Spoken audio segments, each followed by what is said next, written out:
burst into tears. And that's why we're all here.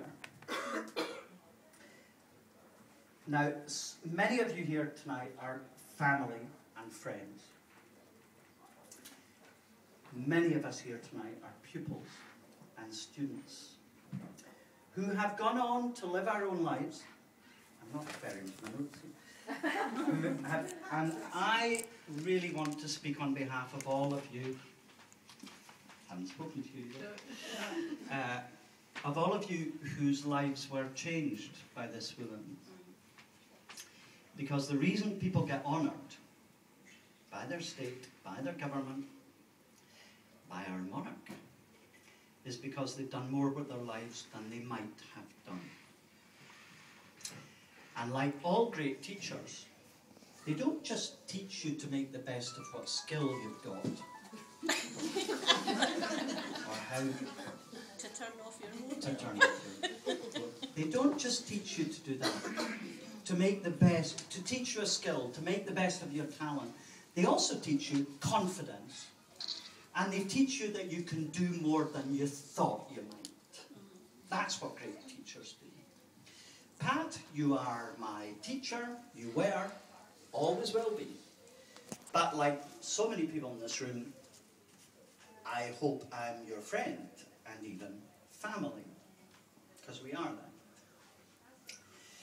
But it is incumbent on us all to carry on what she's done. And every night she's in the audience of a show that I'm in, I think, oh shit, why am I so nervous? And I keep telling her this, and then she goes, oh, I should be nervous because I'm in, I think, because if I don't do this right, I'll get notes. It's true, it's true.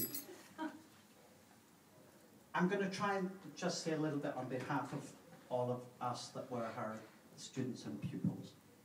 I know that all of you have become professional dancers, arts managers, teachers, parents. But you've done it a little better because of knowing that. Hear, hear.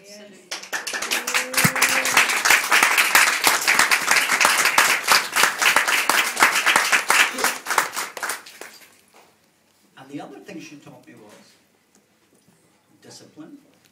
That if you want something, you have to work for it. And sometimes that can be sore. I have a knee that tells me. And you have to do it sometimes even when you don't want to. It's called effort. Effort and discipline and commitment. So she teaches that whether you become an actor or a dancer or a teacher, anything, you have to keep going. That's teaching you for life. That's what she did. I'm going to say two things now, which is there are two people not in this room whom somehow I feel I have to say a little word for. One's her mother, who is the most extraordinary woman, quite extraordinary, and one of the things I remember, even as, I don't know, I was maybe 10 or 11, I used to think, and my own mother played the piano. And when she was playing, I used to think, why does that make such a different noise from my mother? And there were two reasons.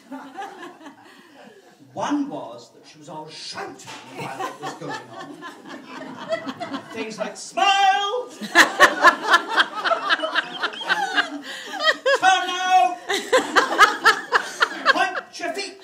Because she was not only watching the music and Pat, she was also watching every one of us in the room. And the other extraordinary thing about her was that she brought her own percussion set. Because the rings and bracelets meant that there was also an accompanying percussion set.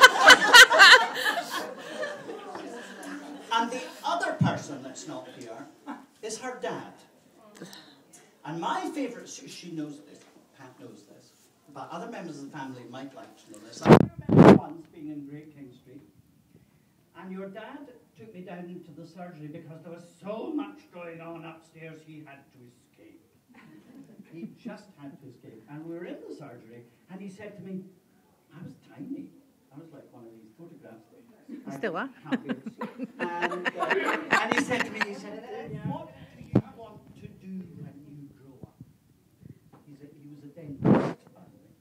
Those of you that don't know. And I said, well, I don't really know. I kind of think I might like to be an actor. And he said, yeah. What I'm going to do something big. And I said, why? And he said, well, I'm a dentist. And I spend all my life filling tiny little holes in people's mouths. And I thought, okay.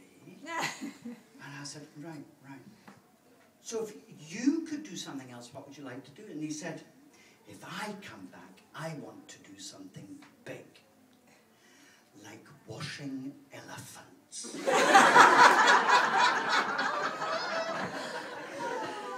And as a very little boy, I thought that is a very strange